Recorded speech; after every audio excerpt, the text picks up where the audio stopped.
Culture దెబ్బతీస్తాడంట. 2 ICC ట్రోఫీలు ఇండియాకి ఇచ్చినవాడు culture ఎందుకు దెబ్బతీస్తాడు?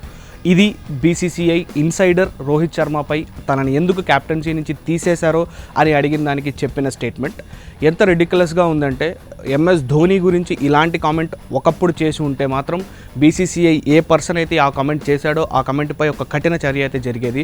కేవలం ఇది రోహిత్ శర్మ కాబట్టే, రోహిత్ శర్మకి పెద్దగా ఇన్ఫ్లుయెన్స్ ఉన్నట్టుగా అనిపించడం లేదు కాబట్టే ఈ స్టేట్మెంట్ చేసినా కూడా పెద్దగా యాక్షన్ ఆర్ రియాక్షన్ కూడా సోషల్ మీడియాలో కానీ టీవీల్లో కానీ మనకు కనబడడం లేదు.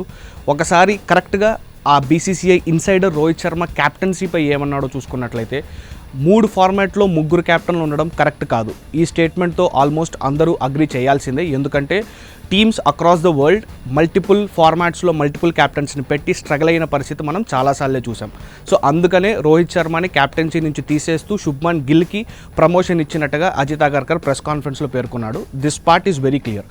కానీ అజిత్ అగర్కర్ ఎక్స్ప్లెనేషన్ చూసుకున్నట్లయితే, రోహిత్ శర్మ లాంటి ఒక senior most experienced campaigner dressing రూమ్లో ఉంటే ఆల్మోస్ట్ ఒక 3-4 ఇయర్స్ ఇండియన్ టీమ్ని లీడ్ చేశాడు కాబట్టి డ్రెస్సింగ్ రూమ్లో తన మాటే చెల్లుతుందని, కొత్త కెప్టెన్ ఎవరైతే ఉన్నారో శుభ్మన్ గిల్ ఆర్ కోచ్ గౌతమ్ గంభీర్ వీళ్ళ మాటలు చెల్లవు అని ఇండైరెక్ట్గా అగర్కర్ చెప్పిన స్టేట్మెంట్ని బీసీసీఐ ఇన్సైడర్ కూడా కన్ఫర్మ్ చేశాడు.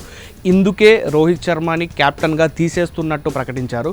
This was out right ridiculous. ఒకవేళ ఇదే స్టేట్మెంట్ కరెక్ట్ అయ్యి ఈ బేసిస్ మీదే రోహిత్ శర్మని తీసేసినట్లయితే మాత్రం ఇంతకంటే ఒక ఫ్రస్ట్రేటింగ్ థింగ్ రోహిత్ శర్మకి అండ్ రోహిత్ శర్మ ఫ్యాన్స్కి మరొకటి ఉండదు.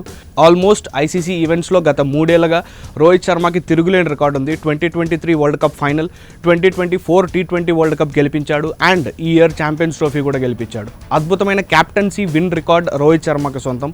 ఇలా ఎక్కడ చూసుకున్నా 2027 వరల్డ్ కప్ వరకు రోహిత్ శర్మని ఖచ్చితంగా కంటిన్యూ చేసి ఉండాలి. శుభ్మన్ గిల్ ఈ స్టిల్ అ యంగ్స్టర్. 2027 వరల్డ్ కప్ అయిన తర్వాత ఆ ఫ్రెష్ సైకిల్లో శుభ్మన్ గిల్ని ఓడిఐ క్యాప్టెన్గా చేసుంటే రోహిత్ శర్మకు ఒక అద్భుతమైన ఫేర్వెల్ వచ్చేది. బట్ దెన్ అగైన్ ఇది బీసీసీఐ అండ్ ఇది ఇండియన్ క్రికెట్ టీమ్. గొప్ప గొప్ప లెజెండ్స్కే ఫేర్వెల్ దక్కలేదు. ఇంకా రోహిత్ శర్మ కూడా అన్ఫార్చునేట్లీ అదే జాబితాలో యాడ్ అయిపోయినట్టే.